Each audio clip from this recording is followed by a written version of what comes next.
there guys, gals, and non-binary pals, Jim Potter here. Welcome to my channel where I talk about books and bookish things.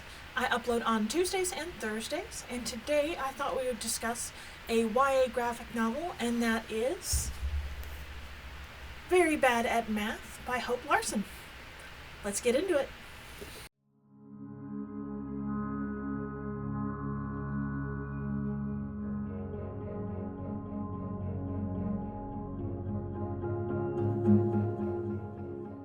Coming in with the book blurb, we have hijinks, unexpected friendships, and math take center stage in this contemporary middle-grade graphic novel perfect for fans of Raina Telgemeier and Kayla Miller from New York Times bestselling and Eisner Award-winning author Hope Larson. Very, Nelson can do it all.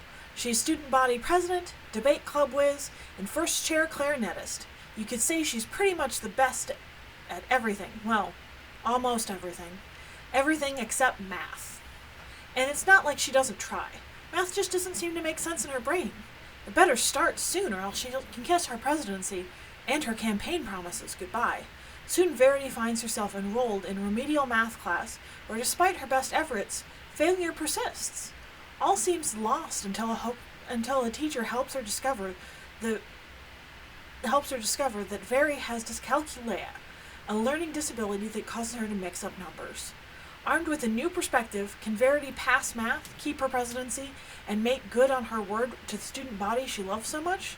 Or will her presidency and her perfect reputation all come crashing down? This book was so well written. Like, I get that it's for middle schoolers. I think it says ages 8 to 12 on the back. And this is the art style.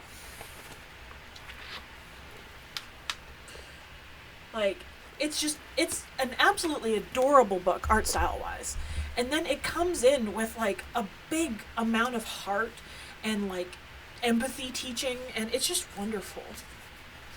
Our main character, Very, and yes, the title is a pun, very bad at math, her name's Very, is class president. She has the world on her shoulders, and she feels like she can't confide in her parents. She's breaking under the pressure of being always perfect. And then we have Bree, who's the class VP. She's picking up very slack, and she's not thrilled with it because she was kind of blindsided by the presidency. And then we have Lucille, who is also in tutoring, but she gets better. And it depicts disability, like learning disabilities, with respect and love. It's really cute, and like, one of the conceits of the book is that Very is like very political minded, and she has she has her local representative in city government, right? The one for her district of the town. Like, she calls the campaign headquarters and chats with the person who mans the phones, and is like, oh, what would my representative do in this situation? What should I do? This is what I'm going through. And it's a really lovely conceit that she's got a grown-up who's not a teacher and not a parent and not a family member, but is still an authority figure of sorts that she can go to and talk things out with. That I thought that was really cool, and it's presented in a non-weird way, that it's just something she does. And it shows ways, like, this book is a great way of modeling things that we want kids to do instead of telling them to go do them. Like, one of the characters is an absolute asshole, and he gets called on it. And it's like, you're being a dick. Like, in middle school language, of course, without the swearing. But it's like, you're being a dick. And he's like, I am so sorry. I did not mean to do that. I was following the story. Because he's like got a true crime middle school expose podcast that he runs, which to my millennial ears that sounds weird, but I guess that's what the kids are doing these days. Darn kids!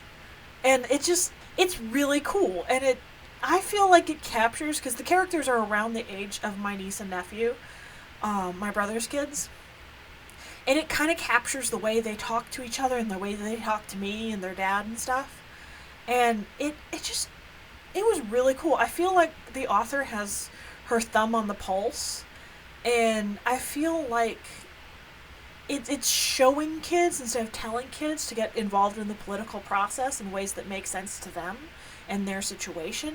And it's just really well done. I really enjoyed this book. I gave this book 4 stars because everything is wrapped up very neatly at the end.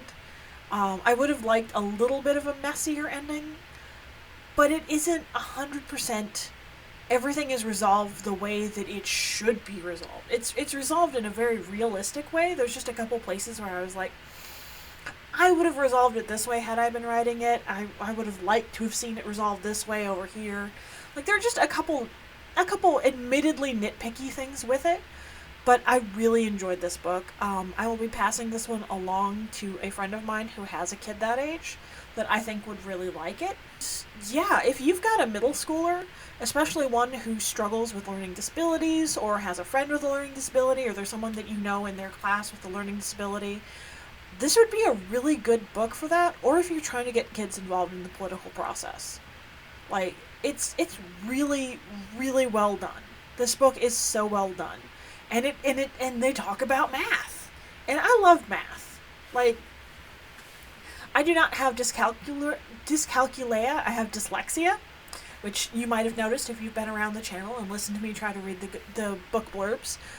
But yeah, this book is totally cute, totally worth reading.